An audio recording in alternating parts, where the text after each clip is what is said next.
Jess Davies, and I'm the director of the Social Emotional Learning Services program with the Montgomery County Educational Service Center. And I'm thrilled to be here today. I'm so honored. It makes me so proud and warms my heart to see so many people in our community that are focused on improving the lives of our children.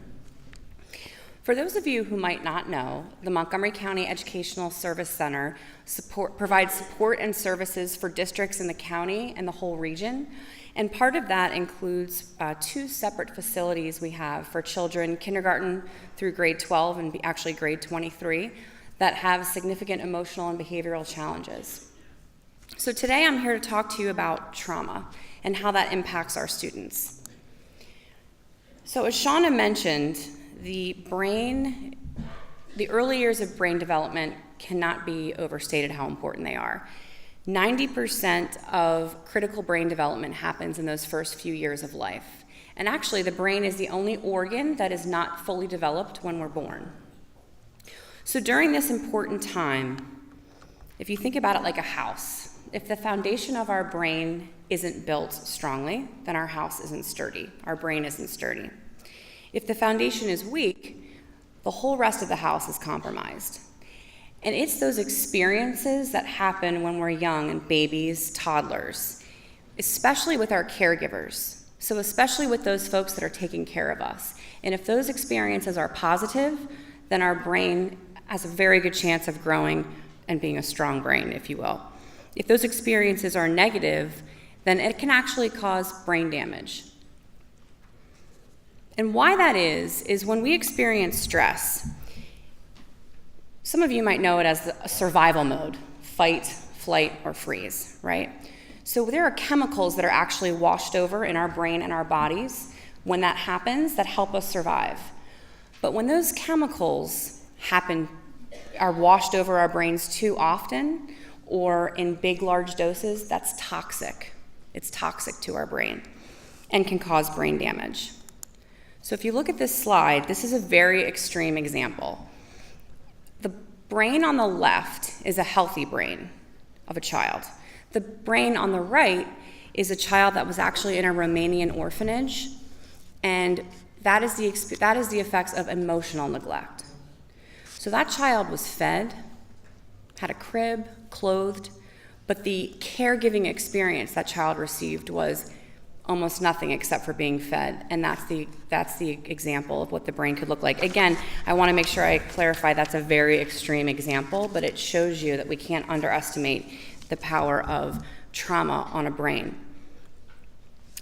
So what exactly is trauma? We hear that word more often, which I'm very happy about, that people are talking about this, but what does that actually mean? So I'm not going to read this, but this is the most common definition from SAMHSA. But the key piece here to know is not about the event. So there are many different types of traumatic events, but it's not really about the event. It's about how you experience that event and what the effects were from that event. Another thing I want to mention about what is trauma, and we'll talk more about this in a moment, but it's not just abuse or neglect. Clearly, those are examples of trauma. But trauma is also things like environmental stressors. For example, generational poverty. If you're constantly wondering when you're going to get your next meal, and that happens ongoing, those stress chemicals are still going through your brain, and that's a form of trauma and can impact you negatively. Natural disasters, even medical procedures as a young child ongoing can be very traumatic. There's also something called historical trauma, or otherwise known as collective trauma. And that's something important to mention as well. This is when trauma is experienced over time by a cultural group of people across generations, especially if it involves oppression or generational racism. So that would include descendants of the Holocaust, Native Americans, and African Americans. So when we're talking about trauma, it's important to think about that as well. Okay, so ACEs. How many of you here have heard of ACEs? All right. Well, good. I'm glad to see a lot of hands, but I'm also glad to know there's a lot of people that haven't, so now you're going to learn what that means. ACEs, if you look on the screen here, stands for Adverse Childhood Experiences. And basically what that means is, again, this is not all the trauma. This is just 10 of the most common that were found in a study called the ACE study. And the study occurred in the late 90s, and it was by Kaiser Permanente, which is a healthcare company, and the CDC. And they looked at 17,000 people, and they each filled out a survey, much like the one you filled out today, or at least thought about at your tables. And every single one of those, there's a category of abuse, neglect, household dysfunction. If you experienced one of those before age 18, you give yourself a point. And your total is your ACE score. So that's what I'm referring to when I talk about your ACE score. So let's take a look at the results. That might be hard to read, but bottom line is, out of these 17,000 folks, 64% had at least one ACE. And more than 1 in 5 had 3 or more. More than 1 in 5 had 3 or more. Now, what was really fascinating to me when I first heard about this was the demographics of the people in the study. 74% had attended college, 80% were white, and 100% of them had jobs and medical insurance. That's why they were in the study. So this wasn't low socioeconomic areas, this wasn't that neighborhood, this wasn't a certain group of people. This was us. As I'm looking around this room today, it's not too dissimilar from us. –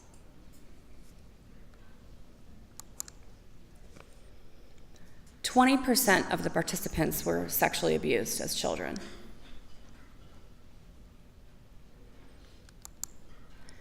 28% were physically abused. As a school psychologist, when I first learned about these stats and really understood how prevalent they were, it was pretty mind-blowing to think about that in terms of the children that I worked with every day. In Ohio, as you can see there, we are above the national average as far as percentage of our students that have 2 or more ACEs. And we are only 5 states that are above. We are only one of 5 states that are above the national average at a statistically significant level.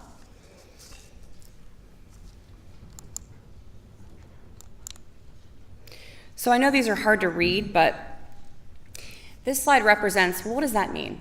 So we know it's much more prevalent than we ever assumed, but what does that really mean? And bottom line is, the more ACEs you have, the more at risk you are for issues. The more ACEs, the more issues. What do I mean by issues? Well, behavior, drugs, alcoholism, health, heart disease, diabetes. They found a stunning correlation between the higher your ACE score, the higher risk you were for these mental health, physical health, and then behavioral health concerns.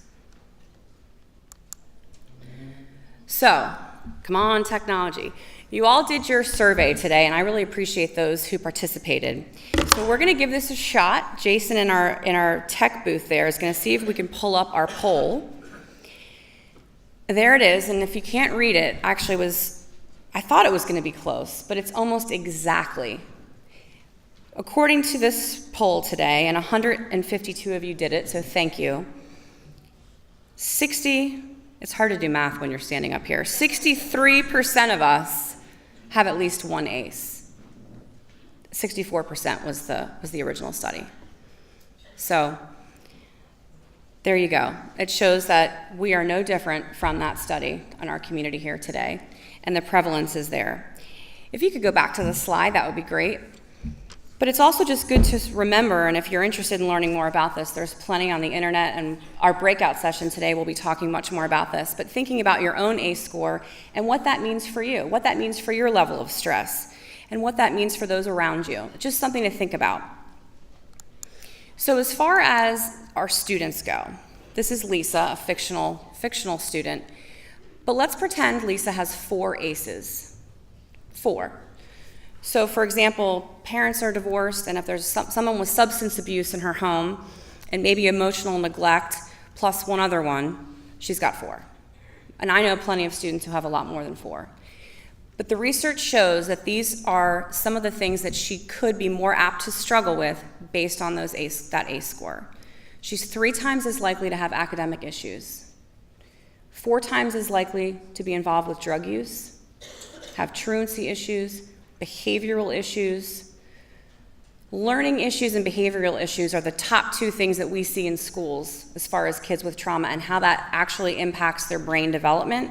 It affects their memory, cognitive processing, and as far as behavior goes, managing your emotions, impulse control, being able to get along well with others, and sometimes even showing aggressive behaviors. And again, as a school psychologist, those were some of the most common issues that I was presented with. Focus and attention is a huge one. Lisa is 10 times as likely to attempt suicide. And as some of you may know, that is the second leading cause of death for our children aged 12 to 18. Okay, so this is depressing, and I recognize that. So now's the part where I talk about the good news. There is good news, and there's science behind it. And that is that some of these folks and some of these kids that struggle with adversity make it.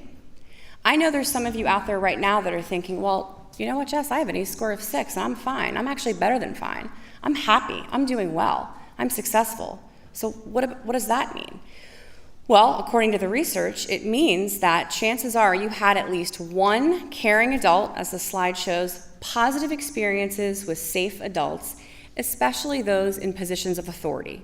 So as Shauna mentioned, the family is the most important piece. However, teachers, coaches, mentors, bus drivers, the science shows that even just one adult that you feel like cares about you, you have a much better chance of having resilience in the face of adversity. So you might be thinking, well, okay, why is that though? We're talking a lot about relationships. Why is that relationships are so critical? Well, the research shows that if you think about the survival mode again in fight, flight, or freeze, when we are in that mode, we are in what Dan Siegel calls the downstairs brain. And so kids that have suffered trauma very often are in the downstairs brain much more often than they should be, or that a typical child might be. And when you're in your downstairs brain, you're not in your upstairs brain. Your upstairs brain is where you learn, you think rationally, you use your executive functions. Educators know what that means. You're able to learn. When you're in your downstairs brain, that's where the anxiety and fear is, and you're kind of on a constant alert. So it's not just people with trauma that are in their downstairs brain. As adults, all of us, I'm sure some of you may at some point have had a stressful day, and you come home and maybe lash out at your husband or your child and say something, or you're 10 minutes later you're thinking, why did I say that? That wasn't very nice. You were in your downstairs brain. You weren't thinking rationally. And so it's not just kids with trauma. All of us that are dealing with stress are impacted by it. And so as an adult, if you have a caring relationship with a teacher, for example, who truly cares about you, that is the calming regulation tool that helps kids get from their downstairs brain back up to their upstairs brain. Research has shown by being in a strong relationship with a caring adult that actually calms the lower parts of the brain and helps them get back into their cortex, their upstairs brain, ready to learn. So there's a picture of a baby. And when you look at this picture, what do you want to do? I see a lot of this. You want to hold the baby, right? You want to pick her up, coddle her, swaddle her. It's okay. It's going to be okay. It's going to be okay. We'll feed her. Hopefully, she'll stop crying, she'll calm down, and she'll feel safe. Because babies are in their downstairs brain all the time. They don't have rational thought. They're not in their upstairs brain saying, I get my bottle in another 10 minutes, so I don't need to cry anymore. And so we are their regulating tools. We're their calming tools. And I know some of you are teachers thinking, well, that's really nice, but I can't swaddle my 6th grade student. And you're correct. Please don't quite do that, although there are weighted blankets, but that's for Jackie Renegato and OT. That's for another conversation. But what you can do is form those relationships with these students, again, where they feel safe and nurtured. And that is a form of swaddling, letting them know that you see them for maybe more than their behavior. You know they're a human being who has strengths, and you care about them. That's just like swaddling and calming them down and taking them up those stairs to the upstairs brain. So, again, we have a breakout today, which we'd love to talk much more about this. What can you do in the classroom? What can you actually do? Building relationships. How can you build relationships? How can you regulate brains that are not calm and that don't feel safe? But here are just a couple of examples. In a classroom as a teacher, we all know that there are some kids that just get under our skin. We're human beings. There's going to be some kids we might not feel like we like as much as others, and that's completely normal.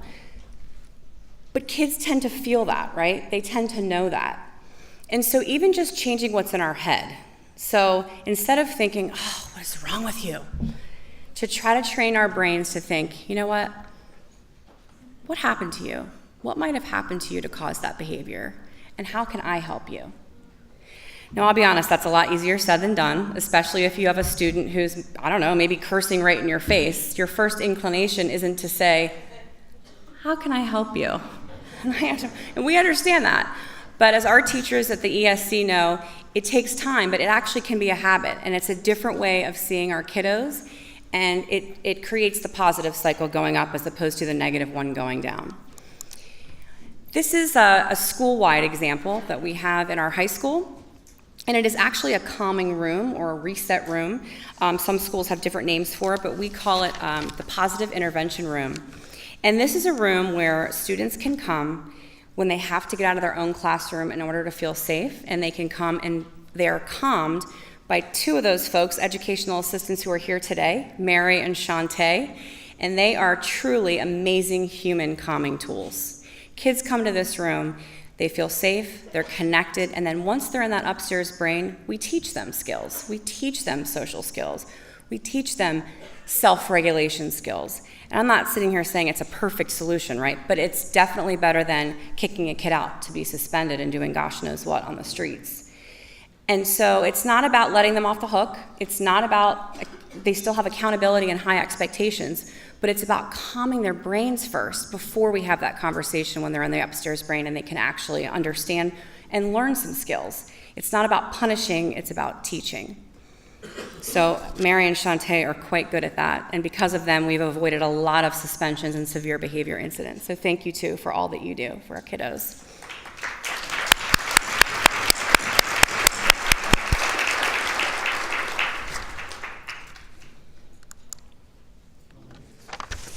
These are my girls, and that's my littlest one, Evie, who's 4. So I just want to finish up by saying a couple things. Number one, it's not just kids with behavior problems that have trauma. It's also kids with straight A's that don't have any behavior issues. It's football captains, it's class presidents, and it's just something to remember because we think about trauma as behavior. And I know this from personal experience. I grew up in a house with 2 parents. I had nice clothes. We lived in a nice neighborhood. I got good grades. I never got in trouble at school. We had a white picket fence, but it wasn't a white picket fence on the inside of my house. And nobody knew that. My teachers did not know that. I surely didn't have any external behavior problems. But it was my teachers, and Mrs. Hendrickson specifically, my sophomore year of high school. She had no idea what I might be going through, but she cared about all of her students. Genuinely, from the bottom of her heart, she shone lights on our strengths. She showed me skills I didn't know I had. She gave me a self-confidence that I was lacking, and she had no idea of the impact she was making. So as a parent to little Evie, and it's her 4th birthday today, by the way, excuse me. So in thinking about her going into your classrooms, she doesn't have any aces, okay? She doesn't have any trauma. But that doesn't mean that I don't want her to go into a trauma-sensitive classroom or a socially, emotionally supportive classroom, because I only hope, and I'm so excited by this summit and by ODE focusing more on social emotional learning skills, that she will go into a school and a classroom that is just as focused on her relationship with her teachers and her peers and that school, and her social and emotional growth and her ability to solve problems, and they will care about that just as much as they care about her state reading scores. So to end today, it's a quote by Bruce Perry, who is a neuroscientist and someone who we've learned a lot about with the help of Dave Paxton from the Village Network, who will be part of our breakout. And Bruce says, I just called him Bruce, Dr. Perry, I should probably say, says, relationships are the agents of change, and the most powerful human therapy is love. So let's hear from teachers and students talking more about relationships and the importance of that in our schools.